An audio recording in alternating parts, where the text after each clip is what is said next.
महासागर न्यूज. एक धक्कादायक बातमी येते मेळघाटमधून. मेळघाटातील चिखलदरा ठाण्याच्या हद्दीतील रेहटाखेडा येथे एका 15 दिवसाच्या बालिकेवरती अघोरी उपचार केल्याची घटना समोर आली आहे.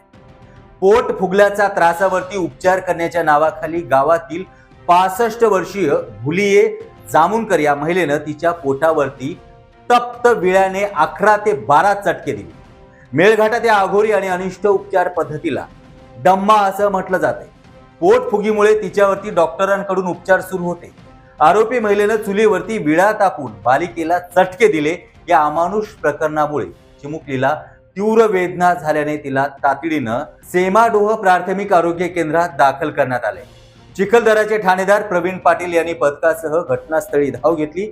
याबाबत मुलींच्या आईनेच तक्रार दिली होती. मेळघाटातील काही भागात लहान मुलांचं पोट फुगणं किंवा पोटाशी संबंधित आजारावरती डम्मा देण्याची अघोरी उपचार पद्धती आजही प्रचलित आहे.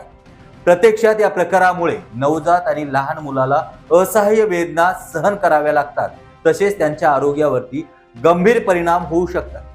गेल्या 2 वर्षात मेळघाटात अशा प्रकारची समोर आलेली ही तिसरी घटना असल्यानं मेळघाटात जनजागृतीची गरज पुन्हा अधोरेखित झाली आहे.